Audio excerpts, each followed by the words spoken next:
Bloomberg Audio Studios. Podcasts, radio, news. Amid the deluge of executive orders that President Trump signed during his first week in office is a mandate headlined, "Return to in-person work." The order applies to the executive branch, and it calls for an end to remote work arrangements for government employees. But Trump isn't alone.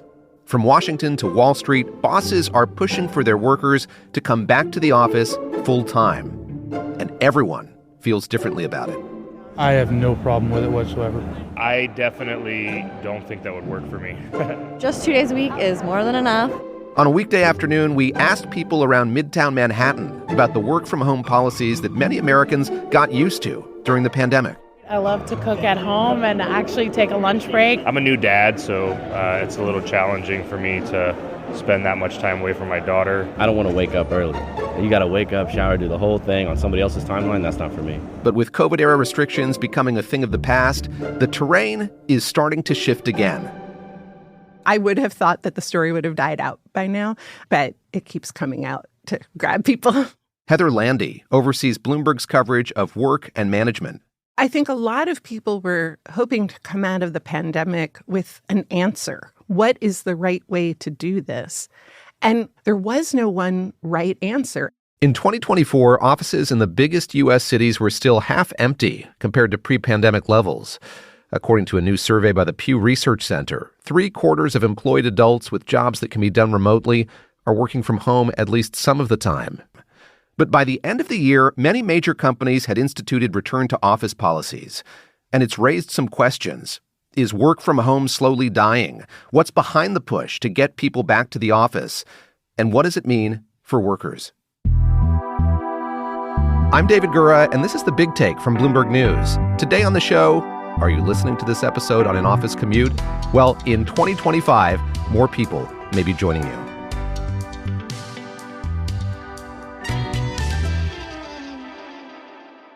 Heather Landy says when you look at the numbers, it's clear why there's so much uncertainty around where we've landed on remote work. Companies are still pretty solidly split. Based on an index that we follow here at Bloomberg, Flex Inc., their Flex Jobs Index, about 32% of companies are back in the office full time. All right, so that's about a third. A little bit more than that, something like 43% are doing what we would call structured hybrid. And that might be back in the office 2 days a week or 3 days a week or 4 days a week.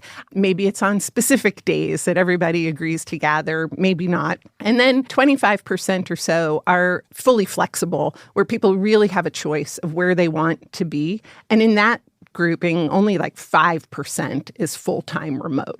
In the past year or so, many companies have made news with their return-to-office mandates, including some on Wall Street.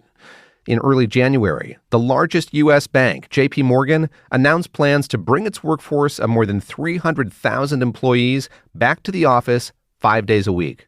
The JPMorgan announcement was funny for me because I'd almost forgotten that they weren't back in that policy yet. Already. I mean, given Jamie Dimon's long-standing critique of remote work, it actually took rather long for the company itself to catch up policy-wise to what he's been out saying publicly.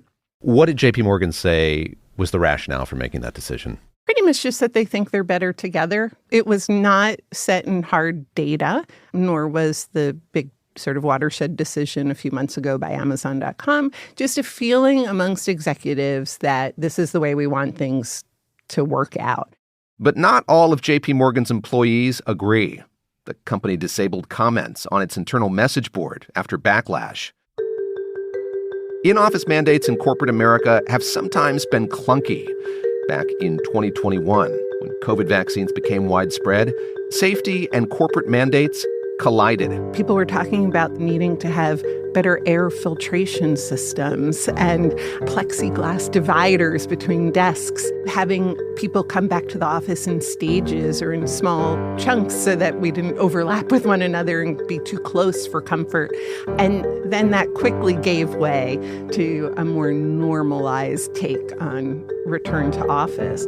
But by that point, people were so ensconced in their homes and at their dining room tables and in their living rooms, it was difficult for a lot of people to imagine coming back. And in that time, too, the technology got so much better and our comfort with the technology got so much better that the purpose of coming back was lost on a lot of people. Teams got more dispersed, global time zones became more of a factor, and all of these different ways to work collaboratively but asynchronously cropped up. The idea of coming into an office to sit on a Zoom all day or to leave comments on a shared doc somewhere seemed problematic to a lot of people. Today, companies are still trying to figure out if work from home works for them long term.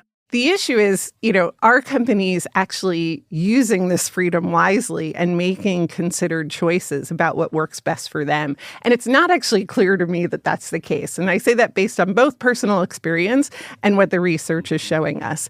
Heather has experienced this firsthand at a past job. The rule was you could work from home 6 days per month.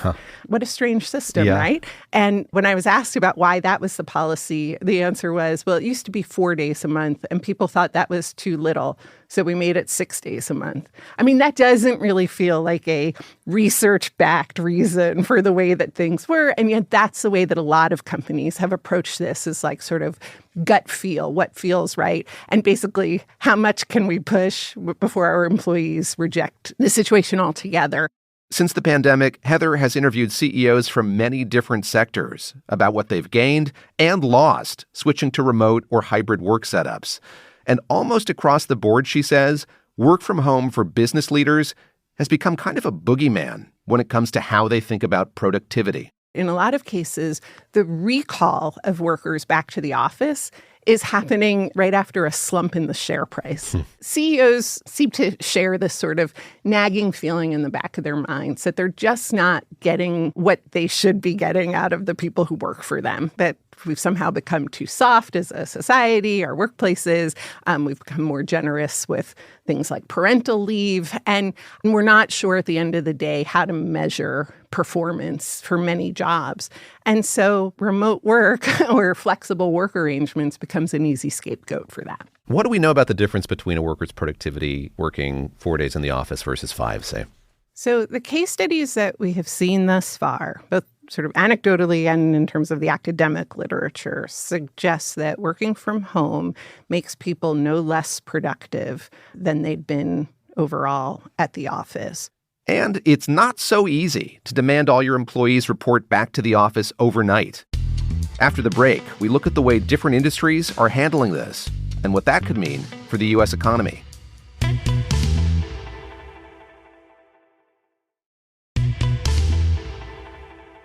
An announcement from a bank like JPMorgan calling its employees back to the office full-time isn't just an internal message. Bloomberg's Heather Landy tells me it's also a sort of broadcast to the rest of the corporate world. I think everybody's still looking for bellwethers and sort of influencers and We're how still all looking of over our this will shoulders go. to see what others are doing. Yeah, for both competitive reasons and also because a lot of companies just haven't figured out the answer to that central question, which is what is the right arrangement for my workforce? Because it's hard to measure the benefits of in-person work, and it's even harder to measure the benefits a remote setup can offer employees. Heather says business leaders often point to the value of collaboration, learning, and mentorship when touting in-person work, and the importance of policies that impact everyone equally. When some workers have to be in person and others have the luxury of staying home, it can create a sense of haves and have-nots. But many workers with computer jobs say they want autonomy, the ability to save time and money by eliminating a commute or multitasking chores during the day. Perks like what Heather calls the roast chicken benefit. Working from home as a busy working parent, we're able to take a break from the laptop for 10 minutes, prep a roast chicken, throw it in the oven, and while it was cooking, get right back to their laptops and finish off whatever projects they needed to finish off before they signed off for the day. Heather, what do these decisions tell us about the health of the economy more broadly? So I'm thinking of the labor market. There has to be a degree of confidence that a Jamie Dimon has, that if he imposes a rule like this on the company, there's a tightness to the labor market that's going to keep people who don't want to work 5 days a week in the office are going to keep doing it. Yeah, I mean, I think all along we've seen this sort of flip-flopping in the power balance between workers and employers. We've had sort of mixed signals from our labor market here in the U.S. So unemployment is not terribly high, but job searches among job seekers are lengthening and lengthening. And because of that, I think employers do feel, if I issue a blanket 5-day-a-week back in the office rule, on the margins, if there are people who can't do that or refuse to comply with that, I will be able to replace them. Returning to the office full-time isn't just an adjustment for employees. Companies themselves have to adapt their infrastructure and their procedures so that they can, once again, have people in the office. And that's not always seamless. In December of 2024, Amazon delayed its return to office mandate and told personnel in at least 7 cities that there wasn't enough physical space for everyone. And a lot of the edicts that we've seen, if you read the memos that are going out to their staffers, which often become public, in part because employees are making them public because of their dissatisfaction with the rules, a lot of them read a little bit like Swiss cheese. They're always sort of leaving the door open to exceptions, in part because the Americans with Disabilities Act requiring companies to make accommodations. You're hinting at a level of dialogue. I imagine at some companies that can go from kind of dialogue to protestation. Have we seen anything like that? Yeah, absolutely. There was a sort of infamous Zoom call last summer of 2024, amongst corporate employees at Walmart after they were recalled to the office. And actually, we saw one of their executives stepping down, announcing her departure relatively recently, tied in part to that policy. We focused on companies that have brought workers back 5 days a week. Are there any kind of marquee examples of a company that's gone in a different direction?